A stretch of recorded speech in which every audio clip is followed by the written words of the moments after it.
안녕하세요. 리치가이드 부자 되는 길입니다. 이번 주 테슬라 소식 요약 정리해 볼게요. 그럼 바로 시작해 보겠습니다.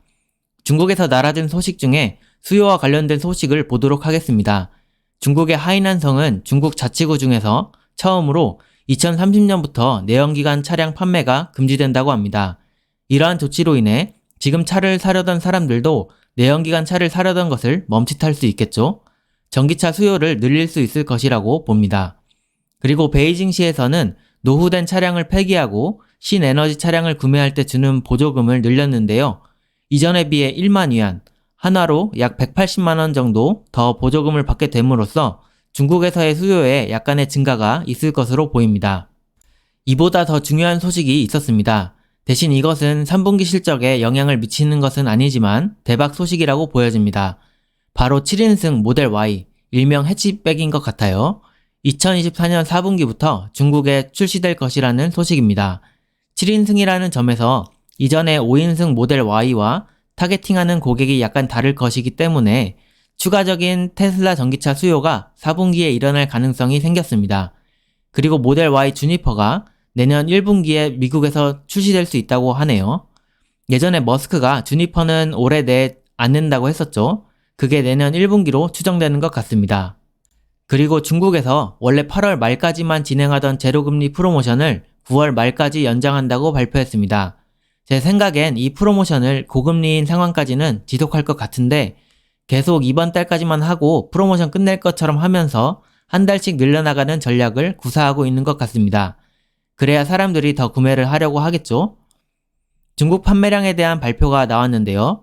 이번 주에는 14,200대를 발표하면서 작년 17,000대에 비해 좋지 못한 기록이 나왔습니다.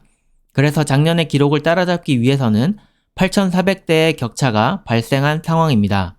그러나 다음 주와 다다음 주에는 작년의 기록이 11,800대와 1,700대이기 때문에 만약에 2주 동안 각각 14,000대를 찍어준다면 9월 9일에서 15일 기록에서 역전이 발생할 수 있어서 주가의 탄력을 받을 수 있습니다.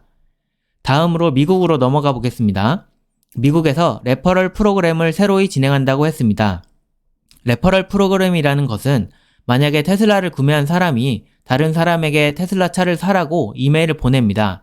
그 링크를 타고 구매자가 테슬라 차량을 사게 되면 테슬라를 추천해줬던 사람은 구매자 한 명당 $500를 포인트 등으로 받는 것이죠.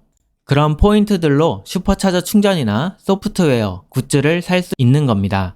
최대로 구매자 10명까지 혜택을 받으니까 추천자는 총 $5,000의 혜택을 받을 수 있습니다. 반대로 해당 레퍼럴 프로그램으로 구매한 사람은 차량 구매 시 $1,000 할인을 받는다고 합니다. 이런 프로그램은 곧 미국에서의 수요를 좀 더 높일 수 있겠죠. 그리고 지난주였나요?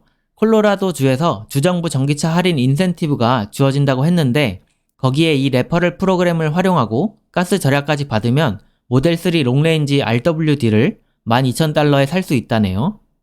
물론 매우 한정적인 케이스겠죠. 더불어서 미국에서는 1.99% 저금리 프로모션을 한 달 연장하기로 했다고 합니다. 확실히 3분기 실적은 반등을 보여주어야 합니다. 부정적인 소식으로는 캐나다에서 나왔습니다. 캐나다는 중국으로부터 수입되는 전기차에 대해 관세 100%를 때려버리겠다고 발표했는데요. 테슬라는 이에 대해서 관세 인하를 요청했다고는 하는데 받아들여질지는 모르겠습니다.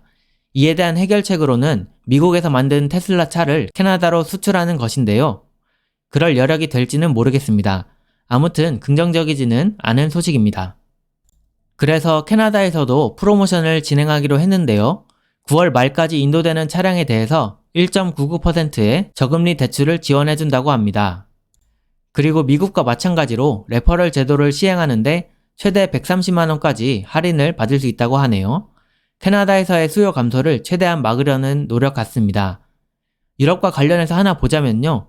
이 그래프는 1월에서 7월까지 각 자동차 브랜드별 누적 판매량을 연도별로 나타낸 것입니다. 유럽에서 판매량이 안 좋다고 지속적으로 말씀은 드렸는데요. 잘 안 보이니까 테슬라만 확대해서 보자면 하얀색 테두리의 그림을 보세요. 왼쪽 녹색 막대가 올해고 작년 2023년이 오렌지색인데요. 작년에 비해서 감소한 것은 맞습니다. 작년 같은 경우에는 유럽에서 전기차에 대해 보조금이 지급되었었기 때문이죠. 그런데 2022년 빨간색 막대를 보고 추세를 판단한다면 그렇게 나쁜 것처럼 보이진 않습니다. 작년에 유독 급성장한 것이고 올해는 약간 감소하긴 했지만 그건 작년이 유별난 것이기 때문이라고 보여집니다. 다음으로 로보택시와 관련된 소식이 하나 날아들면서 금요일날 장 막판에 테슬라 주가가 탄력을 받았는데요. 10월 10일에 로보택시 이벤트가 개최되기로 했는데 그 장소가 정해졌습니다. 미국 캘리포니아 워너브라더스 스튜디오에서 한다고 하는데요.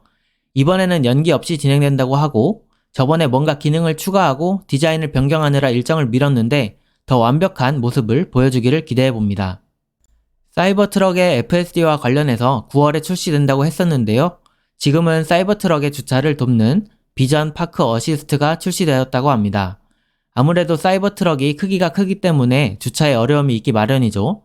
초기 사이버트럭의 FSD는 주차 기능에 초점을 둔다고 하는 이야기가 있었습니다. 그리고 FSD가 하드웨어 3에서 적용되도록 나온다고 합니다. 하드웨어 3가 예전 거고 이제는 하드웨어 4인데 과거에 테슬라를 구매한 사람들도 FSD를 최신 버전으로 받을 수 있도록 했으니까 소외감이 덜 들겠습니다.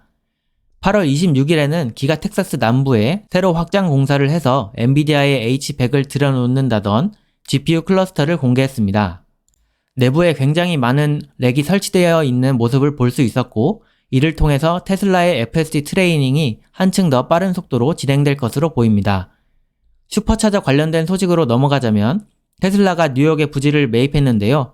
슈퍼차징용 부지라고 하니까 아마도 여기에 테슬라 슈퍼차저를 더 깔려고 하는 것 같습니다. 왜 맥도날드라는 기업이 햄버거도 팔지만 결국 주요 위치에 매점을 열므로써 부동산 회사이기도 하잖아요. 어찌 보면 테슬라도 미래에 그렇게 될 수도 있지 않을까 싶습니다. 햄버거 가게가 아니라 슈퍼차저로서요.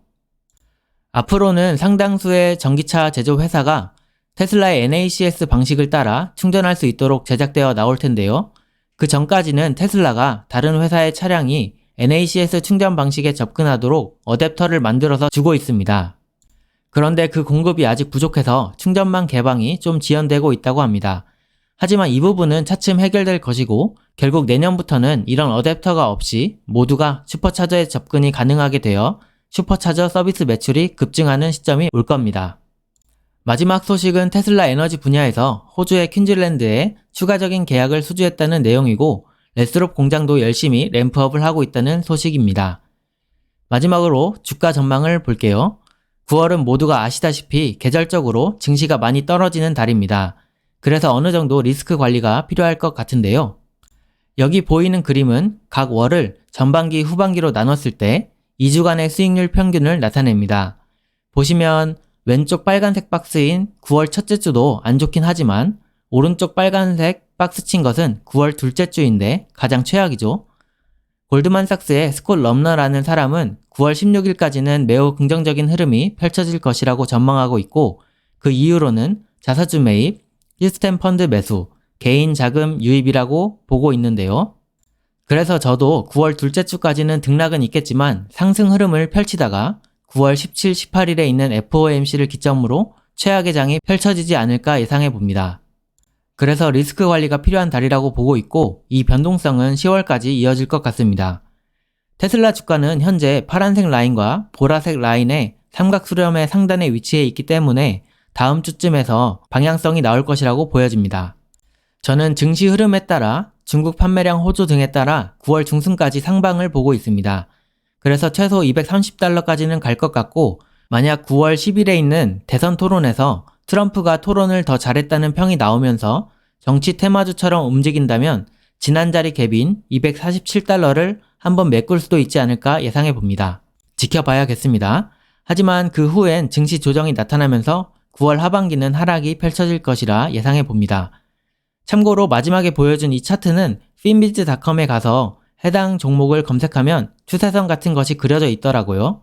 차트 분석하시는 분들은 참고하면 좋을 것 같네요. 네, 그럼 이상으로 영상 마치도록 하겠습니다. 영상 시청해주셔서 감사합니다.